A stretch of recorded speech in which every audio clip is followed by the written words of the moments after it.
British বিরোধী সশস্ত্র সংগ্রামে কিংবদন্তি নেতা বাঘা যতীন, যার খালি হাতে বাঘ হত্যার কাহিনী দেশ জুড়ে ছড়িয়ে আছে। কিন্তু যে মাটিতে শৈশব কেটেছে, যে বাড়িতে বেড়ে উঠেছেন এই বিপ্লবী, সেই পৈতৃক ভিটা আজ বেদখল আর বিস্মৃতির আঁধারে। ঝিনাইদহের হরিণাকুণ্ডুর কিসেখালী গ্রামে তার স্মৃতি আজ বিলুপ্তির পথে।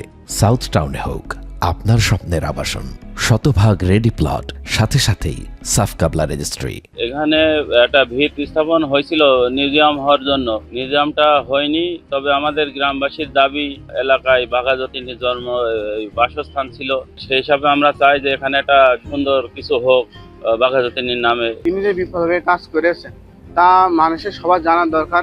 মেলা রকমের প্রশাসন আসে এখানে দেখেই যায়, এখানে কিন্তু কাজের কাজ হয় না। তার নামে একটা ক্লাব বা অন্য কিছু করেন আপনারা, বিদেশি সহ অন্য জায়গাতে দেখা যাচ্ছে পর্যটকরা যদি আসে তাহলে খুবই ভালো হবে। স্থানীয়রা চাঁদা তুলে একটা মুরাল বানিয়েছিলেন, তাতেও তারিখ ভুল। বিপ্লবী বাঘা যতীন একাডেমি নামে একটি ক্লাব গড়ে উঠেছিল 1987 সালে। পৃষ্ঠপোষকতার অভাবে সেটিও এখন ধ্বংসস্তূপ। এলাকাবাসীর দাবি, বহুবার স্থানীয় প্রশাসন ও জনপ্রতিনিধিরা প্রতিশ্রুতি দিয়েছিলেন, কিন্তু বাস্তবে দৃশ্যমান কোনো কাজই হয়নি। আমরা দাবি করছি এই বিপ্লবী বাঘা যতীনের মহানায়ককে ঘিরে আমাদের এই ঝিনাইদহ নতুন করে মেডিকেল কলেজ, কৃষি বিশ্ববিদ্যালয় এবং আমাদের ইস্কালিতে বিপ্লবী Bagha Jatin academy, museum, sport research centre, যদি এগুলো হয় তাহলে আমরা আশাবাদী যে আমরা ঝিনাইদহবাসী নতুনভাবে উদ্ভাসিত হব, নতুনভাবে এগিয়ে যাব।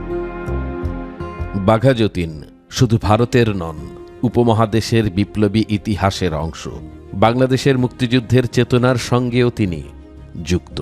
তাই সরকারিভাবে তার স্মৃতি সংরক্ষণ, পৈতৃক ভিটা উদ্ধার করা জরুরি। বাঘা যতীনের নামে এখানে জাদুঘর করা হোক এবং তার স্মৃতিকে ধরে রাখার জন্য বাঘা যতীন মেমোরিয়াল হাসপাতাল করা হোক, আমরা এমনটাই প্রত্যাশা করি। বিষয়টি নিয়ে হরিণাকুণ্ডু উপজেলা নির্বাহী কর্মকর্তা এবং ঝিনাইদহ জেলা প্রশাসকের বক্তব্য জানতে বাংলাদেশের খবরের চেষ্টা সফল হয়নি। একাধিকবার ফোন করলেও উপজেলা নির্বাহী কর্মকর্তা ফোন রিসিভ করেননি। জেলা প্রশাসক বাসায় আছেন জানিয়ে ফোন কেটে দেন। 1879 সালের 7 ডিসেম্বর জন্ম নেয়া এই বিপ্লবী 1915 সালের 10 সেপ্টেম্বর মাত্র 35 বছর বয়সে শহীদ হন। তার নেতৃত্বে গড়ে ওঠা যুগান্তর দল ট্রাম্প কার্ড পরিকল্পনা ব্রিটিশ শাসনের ভিত কাঁপিয়ে দিয়েছিল। কিন্তু স্বাধীনতার দীর্ঘ দশক পরও যে মাটিতে তার দেশপ্রেমের বীজ অঙ্কুরিত হয়েছিল, সেই মাটি এবং ইতিহাস আজও রাষ্ট্রীয় উদ্যোগের অপেক্ষায়।